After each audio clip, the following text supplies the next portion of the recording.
we are opposed around the world by a monolithic and ruthless conspiracy that relies primarily on covert means, on infiltration instead of invasion,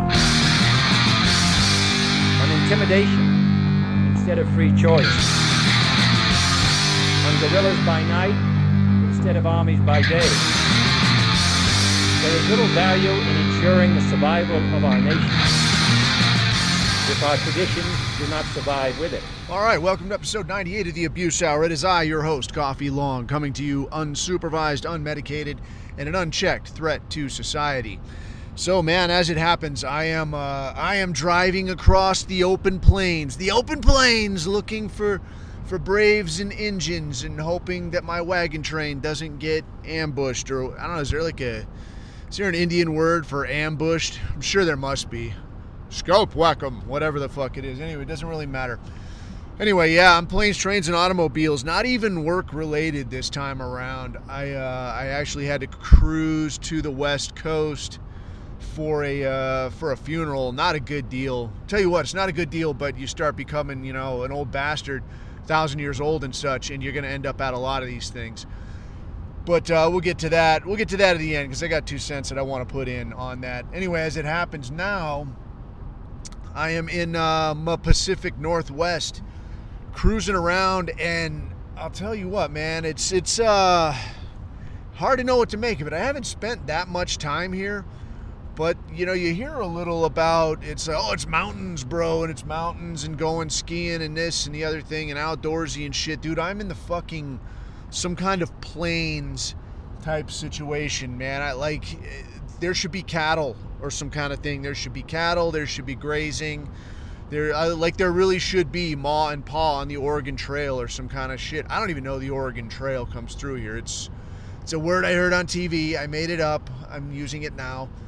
But I put out a couple days ago. It was the cats on the Telegram channel checked it out. But I put out just coffee break, which was just like a kind of a new format that somebody had suggested in the chat that would be just like a 10 or 15 minute rant, less publicly consumable, a little bit on the unsavory side, a little more hard R, a little more closely clipping of the coins, if you like. But if you're tuning into this on the mainstream type tip, who knows how much longer it stays up there, right? So if you want the unabridged, the unsavory, the much harsher coffee, you can check out the t.me/the Abuse Hour chat, and I'll have the links to. Well, I'll just post it in there. The coffee break. It's like a shot of unsavoriness to help unravel your day. Anyway, so yeah, there's a plenty going on, and I wanted to get a couple cents out because there's a lot to think through, man. There's some potentially bad shit, and some, I don't know. I mean, it's some stuff that's like it's really hard to get your head around, and it's going to be, I think, one of these things that we're going to have to see how it plays out before we try to figure out what, if any, play anybody even had in mind when they started pulling the shit that they were pulling.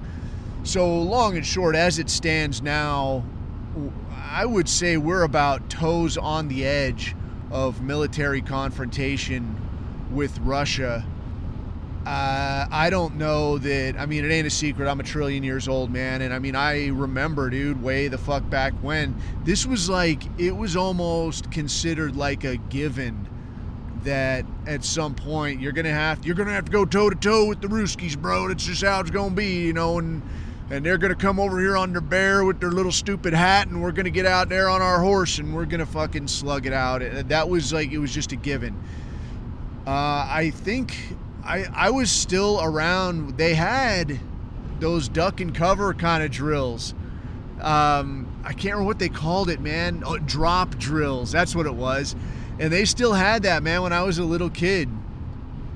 And it's kind of comical because, later, like, military career, like, you get dropped down and you're, like, knocking out push-ups. But the deal was like your teacher would be there and they'd just go, drop, everybody drop. And you're like, you're supposed to get under your desk and cover your head and this kind of shit. You know, as though like that's going to save your ass in a nuclear strike, right? Like the building is melting around you, but it's this desk, right? It's this cheap ass, you know, whatever it is, manufactured in Grand Rapids, Michigan desk that's gonna save your ass, pal. You're in luck. It's okay. Yeah, the entire world is melted around you like somebody's shadow is burned onto the wall, but you were under your desk with your hands over your ears, so things panned out in your favor. No need to worry.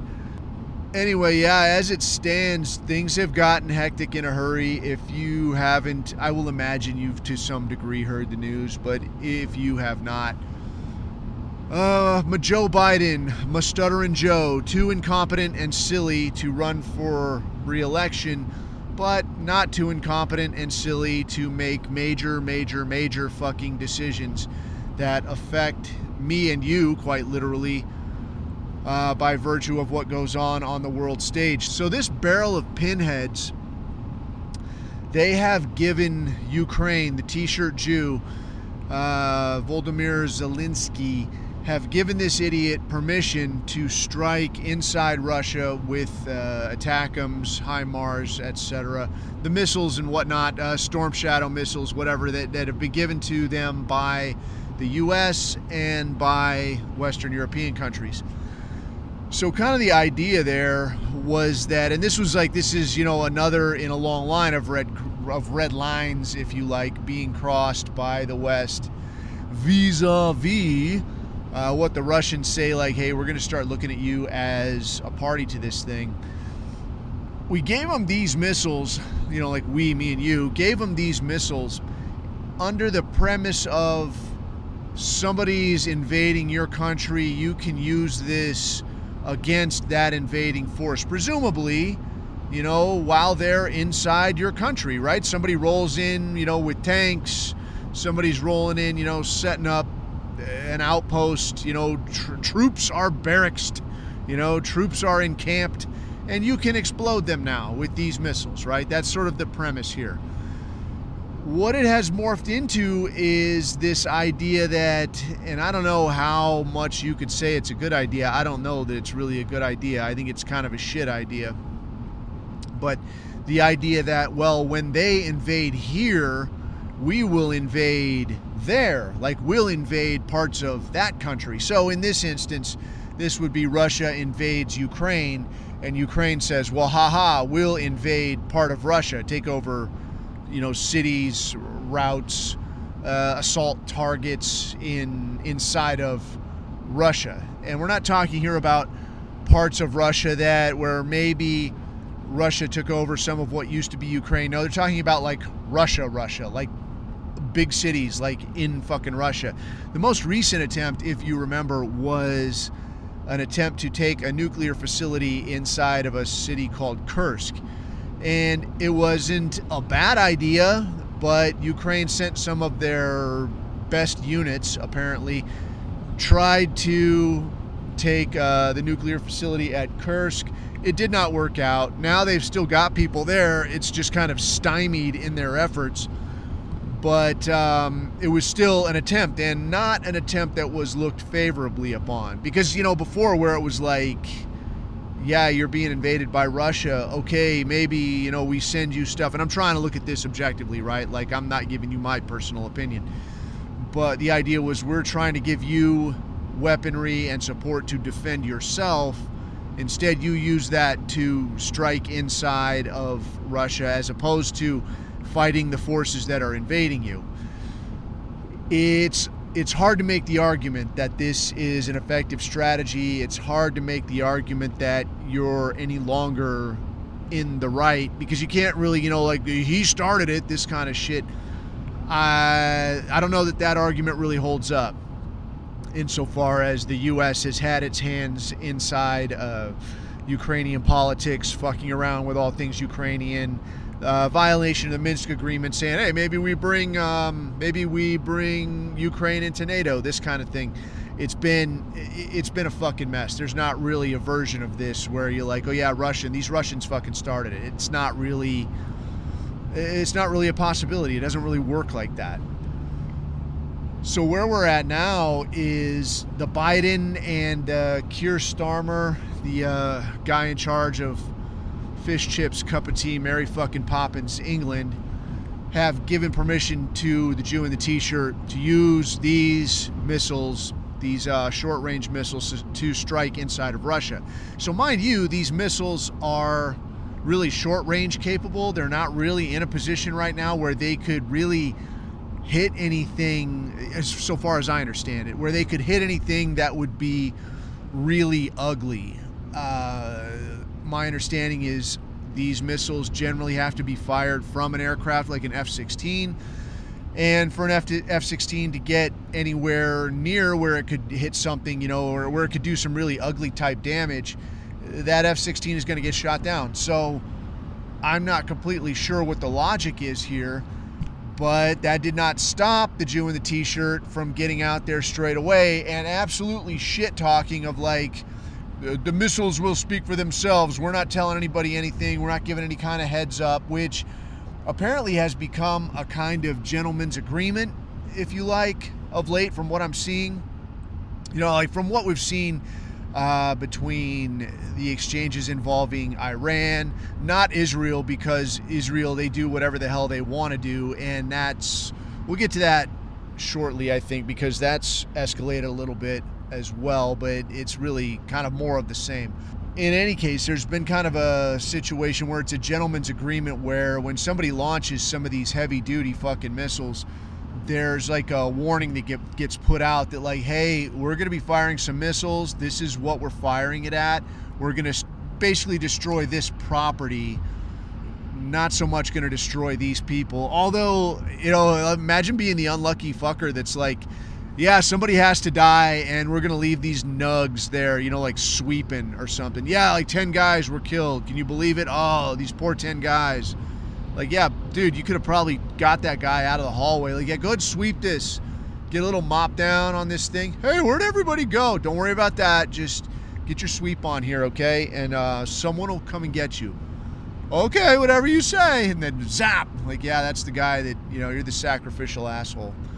Terrific, good for you. But yeah, it's been like a gentleman's agreement. You kind of put out like, yeah, we're going to be launching these missiles.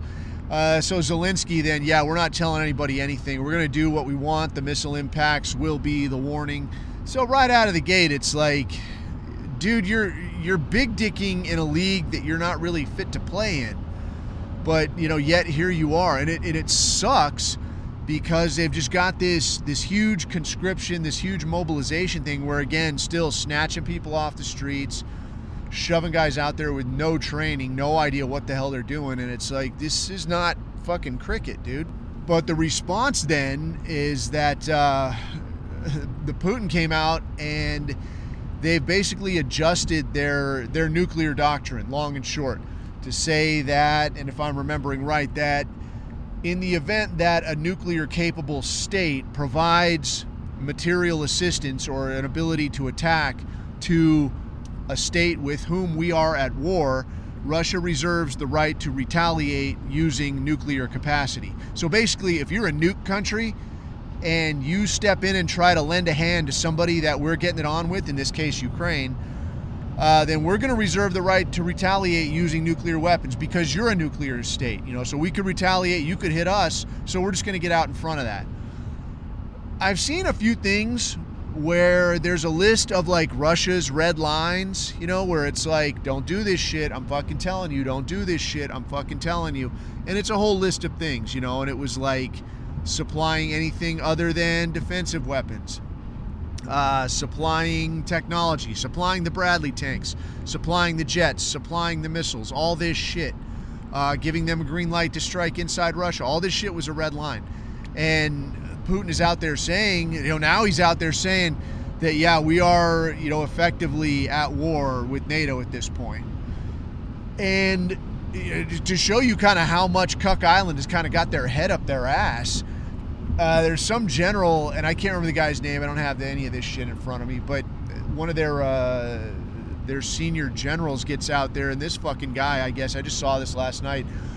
Oh, we're ready to go to war with Russia right now tonight. Like, what the fuck?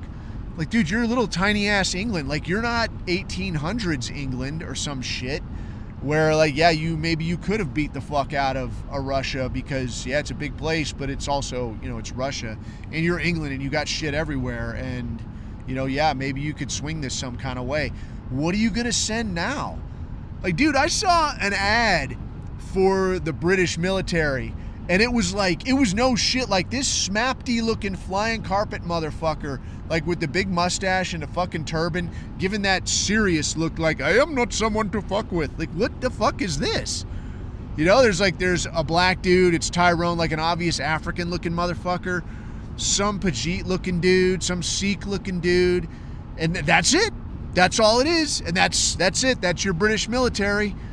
And it sucks ass for our guys that are there. I mean, you know, in a way, sucks ass to see that, like, yeah, it's very obvious everything we've said this whole time about, yeah, dude, it's not just a silly ass theory, like the replacement thing is happening. The other good side of that, though, is that, like, yeah, they're not coming to you saying, hey, white man, why don't you sign up, you know, defend Mother England, and why don't you go fuck yourself? You know, let the fucking guy in the turban and the silly mustache do it. But, I mean, do you really think they've got the stones for this? I mean, they don't have the stones to fucking set up a neighborhood where people aren't getting raped. They sure as shit, I'm sure, don't have the stones to go down range and get it on with the fucking Russians. I don't think it's in the cards, friend. I wouldn't put my money on it. But nonetheless, that hasn't stopped, you know, Major General Featherbottom, or whatever the fuck his name is, from getting out there talking about, like, oh, we're ready to go tonight. Like, oh, are you? Are you, though? And as it rolls out then, Russia launched a couple of medium-range ballistic missiles, and I don't know what it was they hit. I can't remember what it was they hit, but, I mean, you saw the impact on these things, and it was like, so long and short, you know, up front, like, these are nuclear-capable missiles. They weren't nuclear-armed, but, I mean, they are hypersonic, and you could see, like, this shit is moving out. Like, it was zap, zap, zap. Like, they came down quick. So these are hypersonic missiles. Basically, like, you ain't intercepting this shit, dude. Best of luck. Go fuck yourself. I think it was, like, impact time to Kiev, it was, like, 7 minutes or something. So it launches. You got 7 minutes to, I don't know, pack a bag and get on the freeway, haul ass, right? Because it's going to burn some shit down. How that all pays out in terms of, you know, what happens when they have, you know, you keep fucking around with England. Shit, dude, you don't really have your shit together, do you? So Putin came out and said then that, like, yeah, we're showing you, like, basically, like, this is a fucking warning, dude. I could put fucking nuke on this in a fucking afternoon and I could land it in your fucking yard. I just showed you I could fucking do this. And the only speculation coming out is like, well, you know, we're not really too worried because we don't think Russia has very many of these missiles. And I'm kind of like, dude, you know, Russia's economy is not suffering. It's a huge fucking country. They got a lot of fucking people. It's going into fucking winter, and I guess some shit just went down where Austria was like, yeah, we had a little thing at our court, and we decided that according to our court, we're not legally obligated to pay you for the natural gas we've been getting. And Russia was like, all right, knock yourself out. You don't get any more natural gas. Oh, wait, what? And like, yeah, guess what, shithead? Now you're going to get real cold real quick. I don't know. Start chopping trees down. I don't know what the fuck your plan is. Right? But that's where we're at. Like, it's fucking crazy town. Like, we just think they don't have very many of them. Okay, yeah, they're in the comfort zone, winning handily, bleeding you dry, and your only bet is what? That, like, I bet you don't have many more of those missiles. Like, how many do they fucking need, dude? I mean, to drop a couple downtown in, you know, Kyiv or London, or hopefully they'd bomb Paris. That would be real nice, would it not? But, I mean, how many more of these things do you think they need? I don't think they need that many to make your afternoon a little shittier than it was before. You know, but I mean, that's your only fucking plan. So how does it play out? I would say that it would just be like a waiting game, that maybe, Zelensky would try to make a move. He'd make a shit showing of it.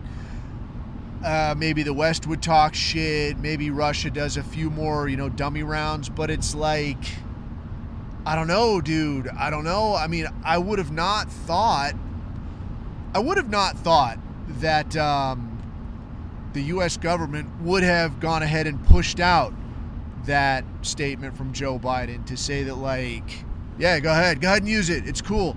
I would think maybe they'd be like, yeah, just tell him it's all right, dude. Just tell him we did. Tell him that we told him and they're just not doing it yet. He doesn't know what the fuck room he's in, which suggests to me, like, the only thing this can really suggest is that he's obviously not the guy pulling the fucking strings. I mean, that guy's worried about, Jell-O and strained carrots. He ain't worried about, nuclear occurrences in Western Europe. I don't think that's on Joe Biden's mind, too prominently. So it just it really begs the question, man. It's kind of a head scratcher of where does this go? What is the fucking plan? I mean, this other thing of like writing off, I don't remember what it was, like $5 or $6 billion of like, yeah, no, it was supposed to be a loan, but just like, don't even worry about it, bro. Just like, keep it, bro. Don't even worry. Like, what? No. And now I guess Rand Paul had came out and tried to put up something to block the forgiveness of that loan, if you like. Not as though you were ever going to see it again anyways, right? How are you going to fucking get that money back? I don't fucking know, dude. But he tried to put up some kind of a thing to say, no, we're not just forgiving this loan, and that got shut down. Like, that got outvoted. Like, no, we're going to let it slide. We're just going to let it slide, bro. It's like they're really and truly trying to tank this fucking country. That wouldn't surprise me. I guess it really wouldn't surprise me at all if, like, yeah, we're going to tank this fucking thing and, I don't know, maybe start afresh, without that pesky First and Second Amendment shit. We'll start afresh. We'll redefine the place as, I don't know, a nation of immigrants, right? I mean, why the fuck not? I don't know, what would you even call it? The they states of America or some kind of shit. They states of everybody land or Rainbowtopia or Fagotopolis or some, I don't know. What would you even call it? I'm sure they'd have to come up with something different. Maybe they wouldn't even change the name. Maybe they'd call it New America, like New Coke or some shit. Same shit, different shit. It's same like before without any of the good stuff. Like, all right, terrific. Never happier to be here. I mean, that's as viable an option as any, don't you think? Anyway, bumping over to the Israeli situation, they continue to beat the shit out of Lebanon. And I guess my only question at this point is, like, whatever happened to the fucking hostage thing? I thought that was your big concern. We want our boys and girls to come home. That's all we want. So we're going to absolutely carpet bomb everywhere they could have possibly been. And, now we're going to go start fucking with some total other country because that's the priority, right? As far as, the Hezbollah thing, I haven't looked too close either, I guess, in fairness, but I haven't really seen too much of, like, yeah, we're, striking out, we're going to fuck Israel up. What happened to all of the shit talking, all the stuff with the missiles and this and that? And I could see the logic of, like, well, yeah, if we launch a couple of missiles or a handful of missiles, maybe they get intercepted, but then the U.S. gets greenlit to just absolutely smash us. Okay, well, you're getting fucked up anyway. And the Abe Lincoln, like the USS Lincoln, the aircraft carrier, I guess that just took off out of the Middle East, redeployed back to the States. Now's as good a time as any, is it not? But for my money, once again, like, the only people in the region really holding up their end are these Houthis. And it has been a barrel of laughs to me to see Putin talking about, yeah, man, you guys want to fuck around and supply people that we're fighting with? We're going to supply people you're fighting with. And they're talking about getting stuff out to these Houthis and also supplying North Korea, which has been kind of an interesting dynamic. I just heard a thing about this where they're supplying some arms to North Korea, and North Korea is in exchange supplying some troops to Russia. And I don't know to what degree they're engaged or what exactly they're doing. I haven't seen details on that, but it is an interesting dynamic insofar as the idea of what we've heard so far about Russia. They're not sending their best, right? They're sending like some shitty conscripts. They're sending units from out in Dog Patch. They're not sending their heavy hitters, right? I mean, they've probably got some Spetsnaz units in there, but I don't think they're, in the broad strokes, they're not really wheeling out the big guns. I don't think, not yet. And this idea to pull the North Koreans in, that would sort of back that. They're like, hey, we've got guys, everyone's got some good experience. Let's get these guys in, help them mop up. That can also help us expand our footprint a little bit onto in the Asian continent, in the Asian theater, where now if the U.S. wants to fuck around, maybe through a route coming through South Korea, we've got a relationship there in North Korea, and that's nothing but benefit for us. So it's kind of interesting, I guess, to see the relationship develop between Russia and Best Korea. But again, we'll see what comes of it all. But bouncing back towards the Middle East, it's an interesting proposition to say, what is this going to look like? Because there might be the possibility that, like your Hezbollah, your Iran, that maybe these people are waiting a little bit until, or on the possibility that the U.S. gets sucked in more to this Russia situation. Because I guess the U.S. is standing up a missile base and pushing some troops and equipment and what have you up to a new what would you call it, a new location, a new facility, whatever kind of shit, in northern Poland, so up towards the border there. And I think that borders, I want to say it borders Belarus, if I'm remembering right, but I can't remember exactly for sure. In any case, pushing those people up there, kind of I don't know, how could you say, like the playing chicken of the situation is that they put these missiles, they put these troops up there, these NATO troops, US troops, whatever. Now it becomes a situation where, okay, Russia gets pissed off that Ukraine is firing missiles into Russia. They say, all right, we're going to strike out.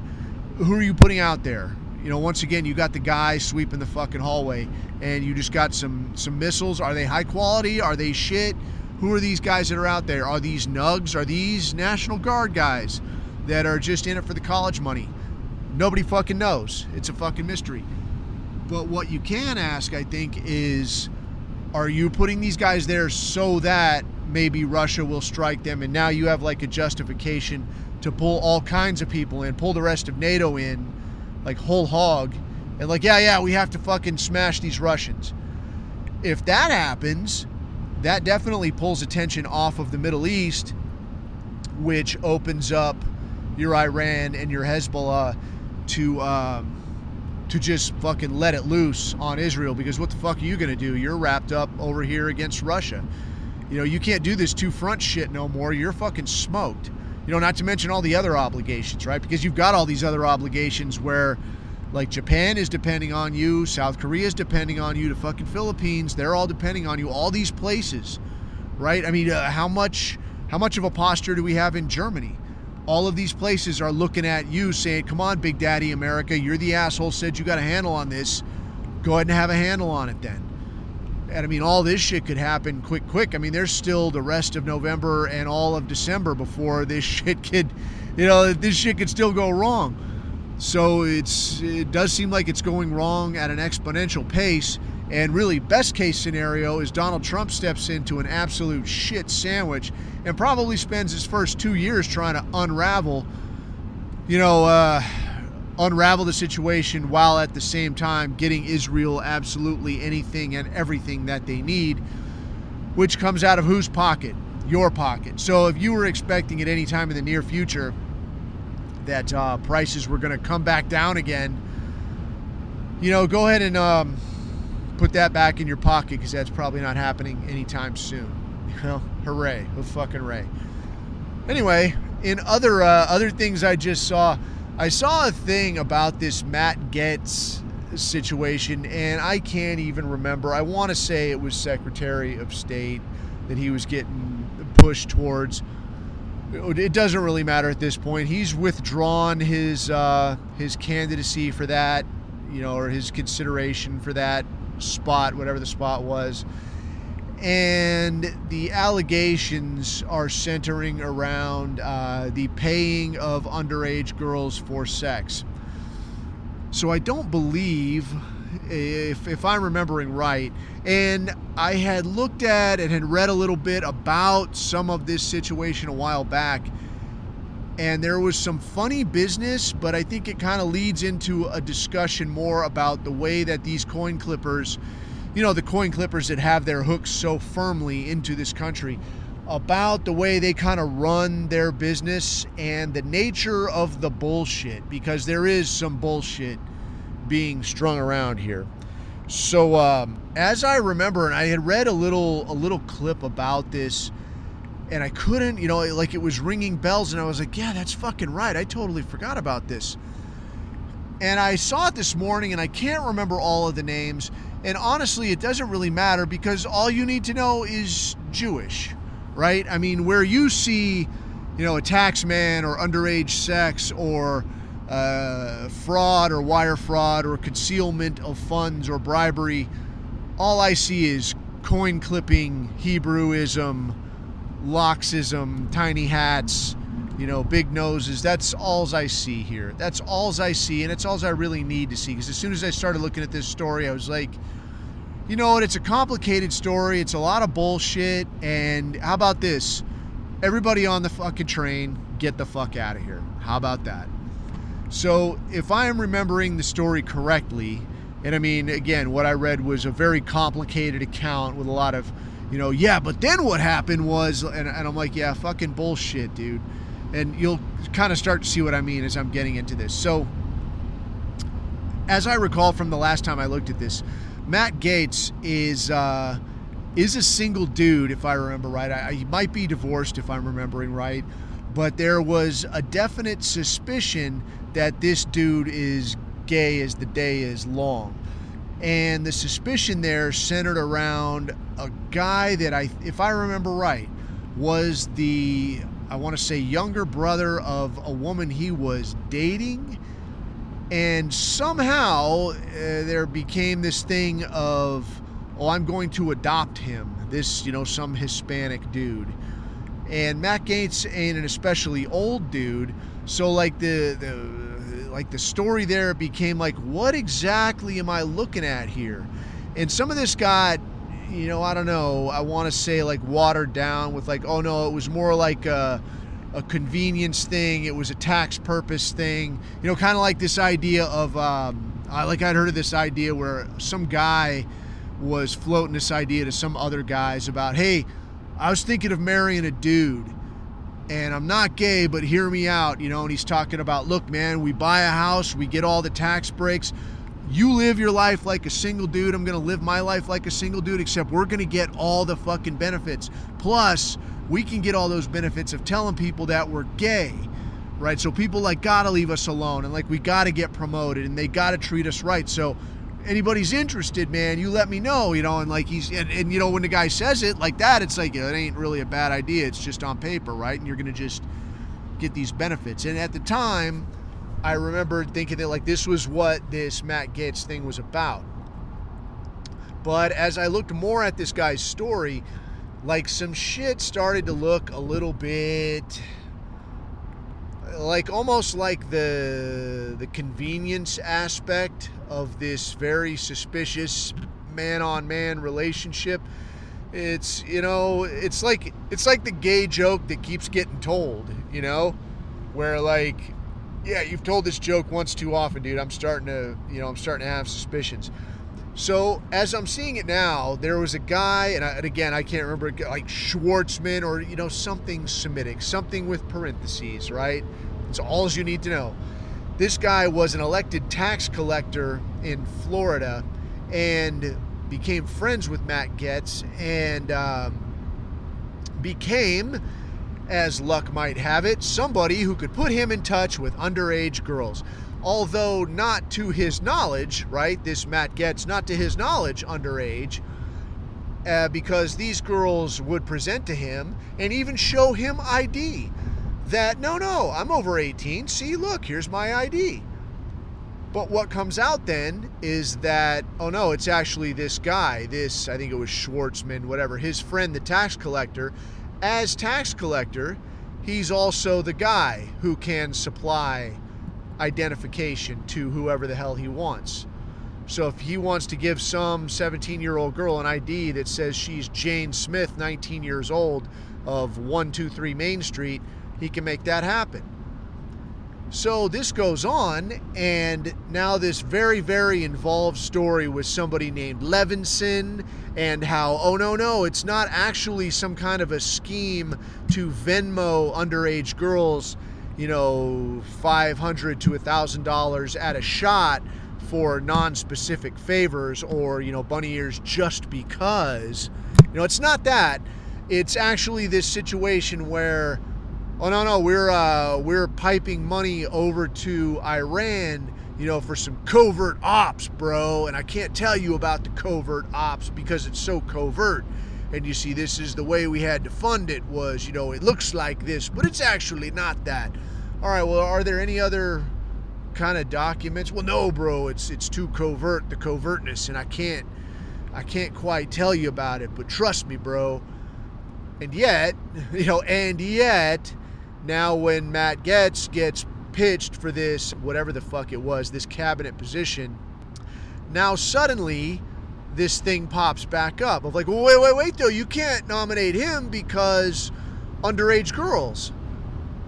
And then it's like, well, wait, what underage girls? I thought this whole thing with the money flowing to and fro and all the secretiveness, what about the Iran? What about all the secret covertfulness?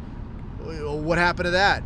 Oh, no, bro, no. I mean, Matt Getz, though, bro, and the way that it got pitched, I read this whole tweet thread about it, and the way that it got pitched was like Mitch McConnell talking about, oh, well, no, bro, there's things that could come out, bro, and you don't want it to come out, bro. So it's better that, because of this underage girl thing, that maybe he just goes away.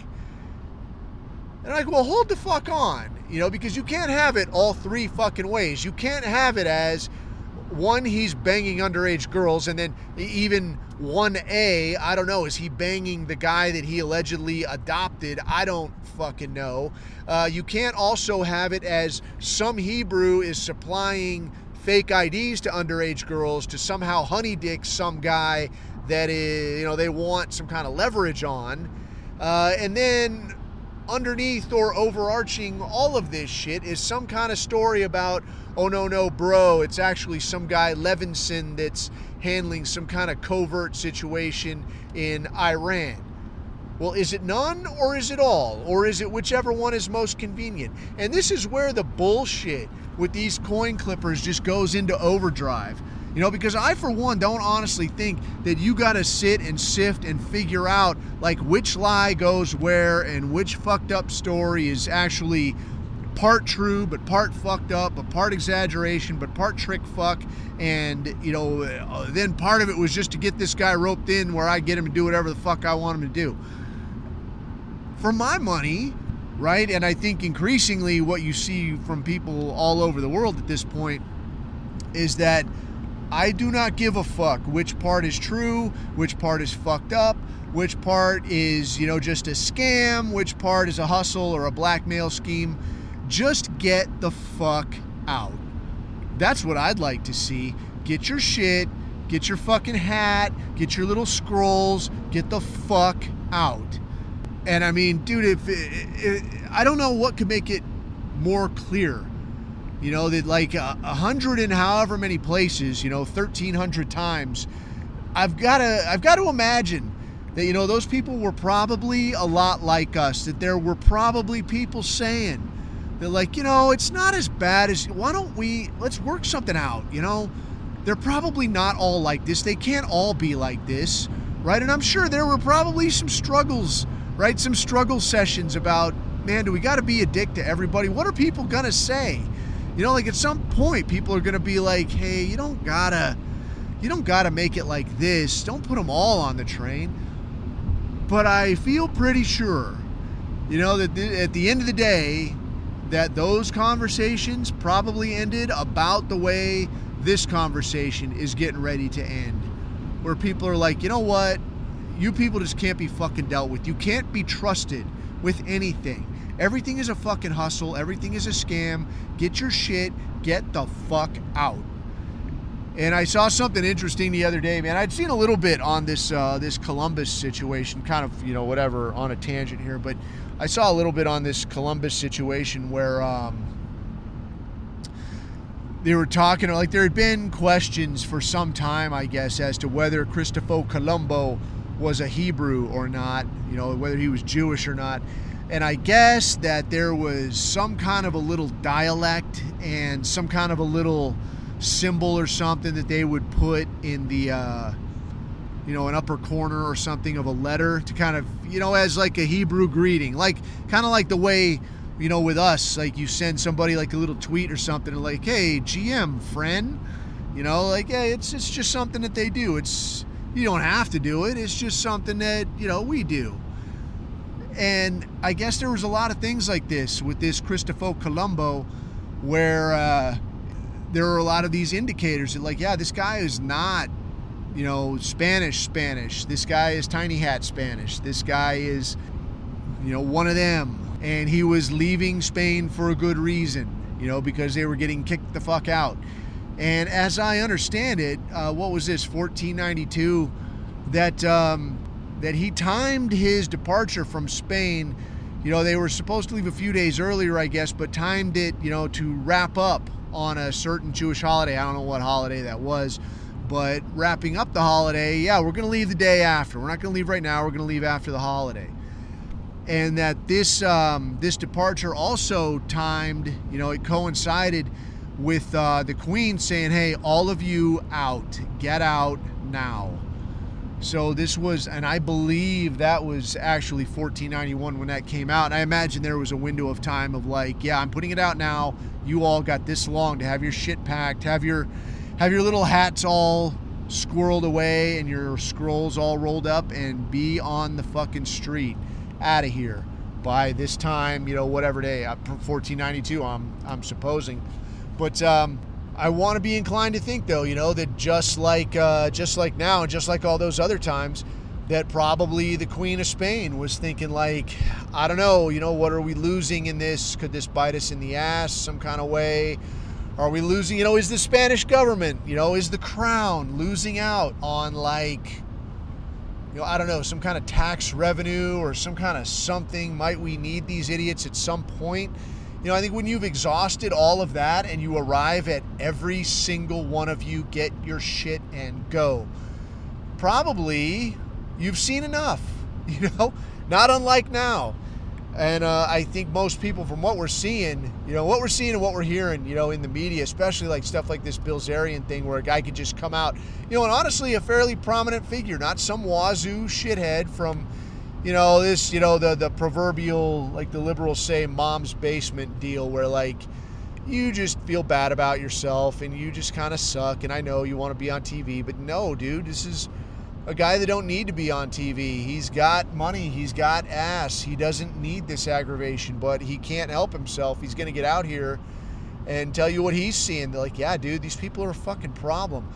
And the best resistance they can offer is like a Piers Morgan saying, oh, you just hate everyone, don't you? That's not very sporting. So, you know, what's the timeline look like? I don't know, dude. I'm inclined to think that it would be a whole lot shorter than it could have been otherwise because news travels fast. I mean, it travels fast anyways, right? But when it can travel at the push of a button all the way around the world, I mean, you're on borrowed time, man. You're on borrowed time. So in that sense, I guess you could look at that as a little bit of a white pill that, like, these cats are on borrowed time, dude, on literally every front. Every front. You know, the Russia thing, the Ukraine thing. Well, who's greenlighting this shit? Who's pulling the strings in Ukraine? You know, this situation in the Middle East. Why is Israel allowed to get away with this shit? Although there has been, You know, like a lot of countries now are saying that, like, based on this international criminal court finding, like, yeah, dude, these people should be arrested. Benny Gantz and Benjamin Netanyahu, if they get seen anywhere else, basically anywhere outside Israel, that's your ass in cuffs, dude. So I don't know how you plan to get by. So that's a little bit of a white pill, and really the U.S. is the only friend they have left in the world, which a little embarrassing, right? Not exactly heartening. But it is good to see, you know, that like the worm is turning in that direction. But I mean, it is kind of a white pill, you know, that like it's starting to fall apart on all fronts. Like you can't keep up the charade forever. And I think it would be real cool to be at least standing here. And I mean, I'm sure we feel some ripples from it at our end, you know, once it finally goes. But I mean, I'll live on TV dinners for a little while, dude. I'm cool with it. If I get to see the end of it, if I get to see the end of the kosher dragon, I'd be super into that. That would be really cool. Anyway, the thing I kind of wanted to wrap up on, I guess, is this deal that I had to come out here for, and it's something that we have touched on, I guess, a little bit here and there from time to time in our circles, and it came up a little bit, I guess, following, you know, that January 6th, 2020 thing where, like, guys that really ain't do nothing, you know, like, didn't even go in a building and somehow getting arrested and getting fired, losing their jobs, losing their family, losing their house, just losing out.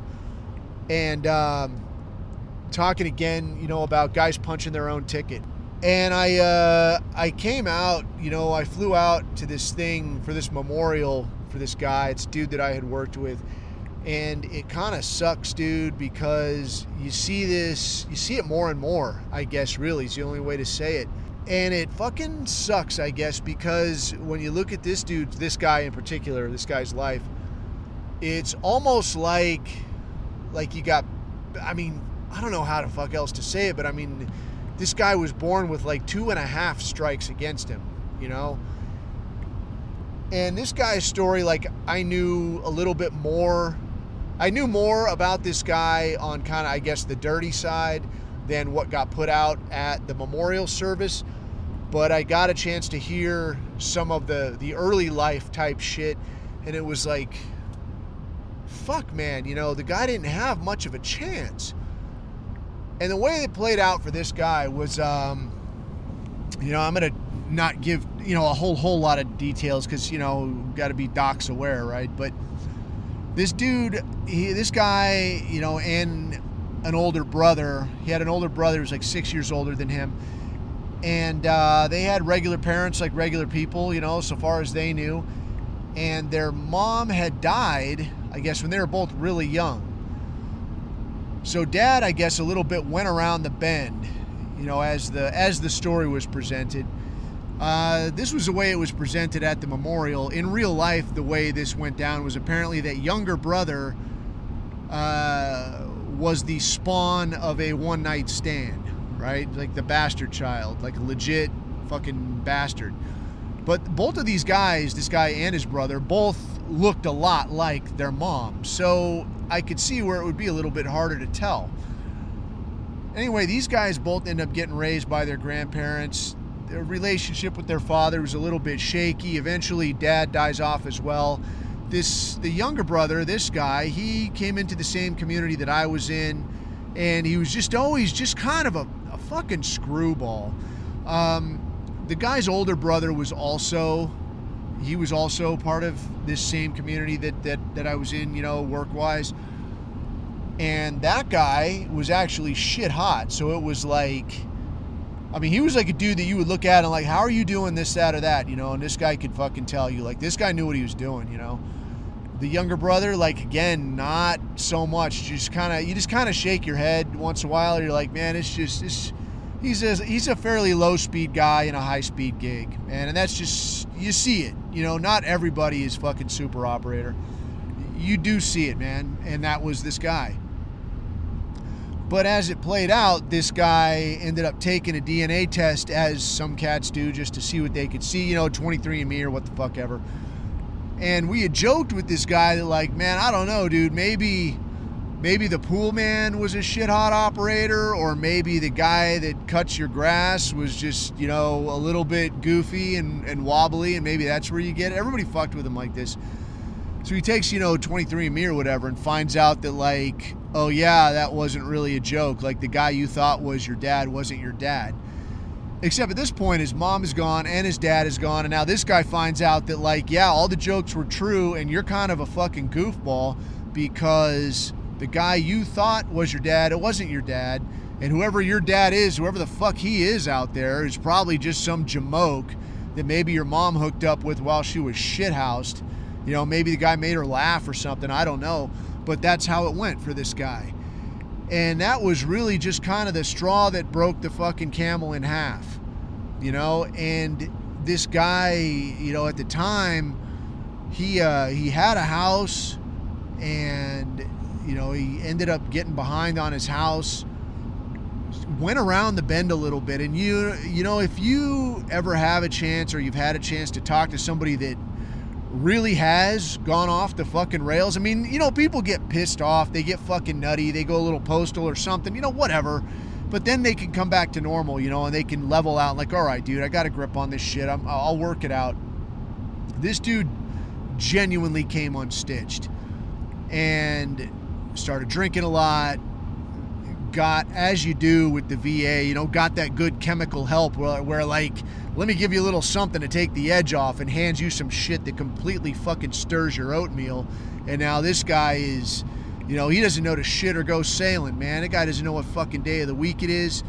Gets behind on his house. Another dude that I knew talked to him and said, dude, you've owned this house fucking forever, man. Just refi the fucking thing. All right? Get your payments knocked down. Maybe take out a little equity, catch up on what you need to catch up on, and just straighten yourself out a little bit.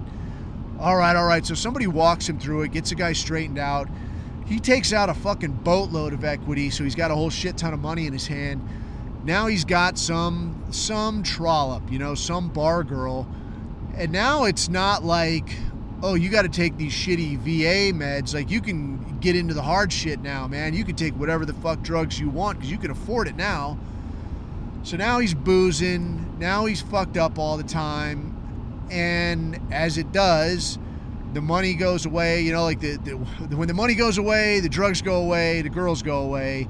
And now here's just you with a house that you're falling behind on once again. And a gigantic goddamn psych issue to deal with.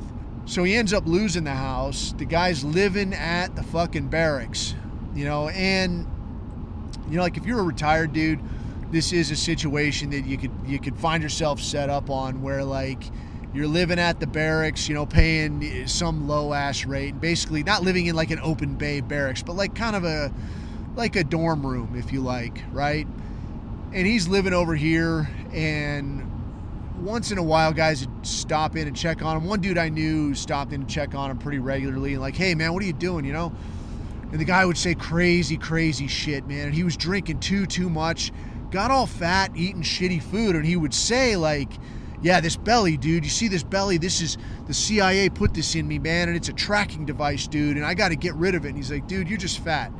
You know, it's like the guy that's checking on him, man. He's like, he's a really nice guy, but he has this way of just saying things plainly. He's like, dude, you're just fucking fat. You just need to get your shit together. Stop drinking so much. Get out here, work out a little bit. Quit fucking up. Come on, man. You can still pull out of this. You're not washed up yet. He's like, yeah, no, dude, I'm good. I don't really drink that much no more. And he's like, oh, really? And he's got, you know, in his room, you know, you go to any base exchange and they'll have, you know, the liquor. You can buy liquor there. And I swear it's like they promote this shit, like the cheapest, shittiest, bottom of the fucking fuck up barrel, dog shit liquor. Hey, drink this, new guy, you know, wash away the pain. You know, no woman, no money, no car, no nothing. Here you go. Just have some of this. And they'll sell you this shit all day. So he's got like a string of these cheap ass plastic bottles with like, you know, like, you know, the super cheap fucking vodka type shit. And he's got just a whole stack of these empties in here. And he's like, oh, really? Well, I mean, look at all these bottles, dude. Come on, man. You got to slow down. And he's like, no, dude, you don't understand. I found these outside. I figured I'd just pick them up, try to pick the place up a little bit. You know, that's what I need to do. You know, I need to set a good example, you know, because the CIA's watching me, bro, because, I mean, you see this belly, right? That's how they know, dude. And he's like, all right, man, I gotta get the fuck out of here. You know, he's like, clean up your act a little bit. I'll come by, check on you again. He's like, yeah, hey, bro, do you think maybe you lend me a little money? Like, just spot me a little money. I'll get you back. He's like, no, dude, I can't spot you no money. And then the dude took off, and that was the last time he saw him. And it wasn't a little while later, I mean, a couple days, that somebody had to get in there and check on him because they could smell him, and he had OD'd on who the hell knows what and a bunch of booze. And I guess what I wanted to get at, man, is that, you know, I would tell dudes when they're trying to get, you know, in shape or trying to train or any of this shit, I would tell dudes, like, I would make the gag that, like, nobody becomes a heroin junkie overnight, right? Like, nobody wakes up one day and is like, today I will be a junkie and I will sleep on the street and I will suck dick for spare change and I will smell and shit my pants and all of this. Nobody wakes up doing that. It happens a little bit at a time. You know, first it's a little slippage, it's a little irresponsibility, it's a little who gives a fuck. And it's over time that this thing, you know, comes about. So in the same way, trying to make something positive of yourself, you can't expect it overnight. It's going to be, you know, just like going the other direction, being, you know, a heroin junkie or something. Going the other direction, it's a little at a time, a little at a time. It's going to work the same way, you know, trying to make something of yourself, doing the right thing, going the positive direction. It's going to be a little at a time, a little at a time, a little at a time.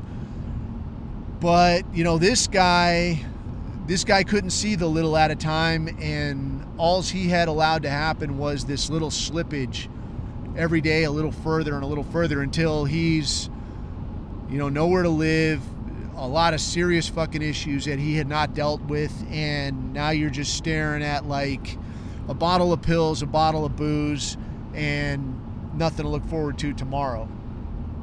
So, I mean, looking at the life that guy had led, man, it's like it's almost hard to see it ending any other way. But then I think also you got to consider that a lot of people, and it ain't a knock against the guy, you know, I ain't going to try to say if I had that same shit to deal with that I wouldn't end up in the same spot. But I will say that a lot of people have had a lot shittier deals and have managed to make a lot more of it. And I think it comes down to that willingness to take just one tiny step, do one tiny thing right.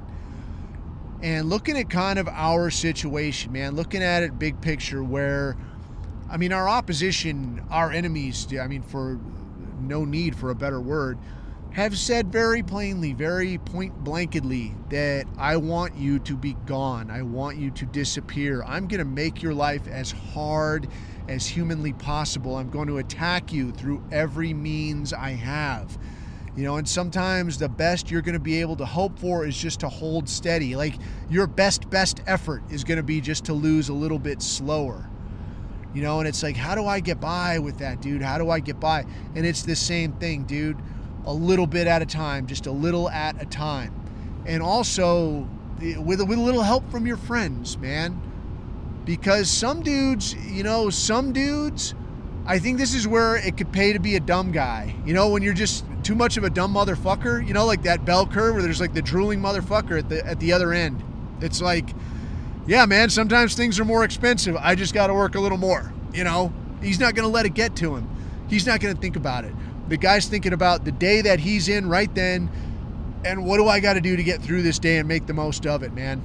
So I guess in that sense, what I wanted to leave dudes with, you know, to, if you want to say abuse you, is to abuse you and put a little more responsibility on you. If you are a dude that is doing all right, to look in on somebody else, man. If there is a dude that is, as the leftards say, living in mom's basement, hating life, hasn't been hugged in 6 years, it's your fucking responsibility to get the fuck over there. And even if that guy is destined to punch his own ticket and it just ain't going to be in the cards for him, who the fuck knows? If he's still here, it's still on you. And you get the fuck over there and you look in on that guy and you see if there is any one thing that you can do to steer that guy one step on that one day back towards, you know, being a functional fucking guy and a functional piece of what we have going. If you're the dude that has made a lifetime habit of fucking up, And it's one mistake after another and one bad decision after another. And I just can't seem to fucking get my act together. And I can't even see a way back from here. I'm 1,000 miles in debt. I'm fucking bad off. I'm overweight. I'm underweight.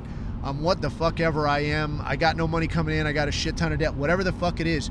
Dude, it didn't take you, one day to get in that position. It took you a long fucking time to get into that position. It's not going to take you only one day to get out of it. But every one day that goes by, it can be one day closer to you being back out of it. It can be you one day closer to getting, imagine that place where you got a place of your own. You got a decent job, not a fucking monster, but just a decent way to get by. A decent enough woman that's going to give you a hug and tell you you're doing all right. Every fucking day can be one step closer. And maybe some days it's 2 big steps and kabang bang, and there you go, man. And you're making progress like a motherfucker. And maybe some days it's no steps, or maybe you even slide backwards a little and you're like, man, that really sucked. But you know the way ahead because you walked it before, so get back to it. So if I got abuse to offer, based on this complete ass pain of a trip that it's been so far, that's the abuse I want to offer you, man. Is that there's more suffering ahead, dude, but it is more suffering that you can benefit from and make something of yourself and break it off in the ass of the people that want to see you go away and show them that no, motherfucker, I'm not going that easy, dude. I'm going to make this difficult for you. It's going to fucking sting the whole way. And maybe at the end of the day, it's actually your ass that gets loaded onto a train and sent the fuck out of here. And I'm still standing tall. Yeah? So with that, I'm going to leave you to it, man. I'm going to get back to driving across the wide open plains. Hope I don't get, ambushed by a fucking party on the warpath or whatever. And I'll try to put out some some coffee break type material. I should have some time on this trip, man. I could put out a little something easy. But otherwise, where you can find this. Still somehow available on all the main platforms, and as always available on the Telegram t.me/theabusehour with accompanying chat. Until next time, man, leave the shit where somebody could find it because the world needs more people like us. And until we talk again, keep your eyes on the horizon. Keep your neck out of the noose. I have been Coffee. These are my takes.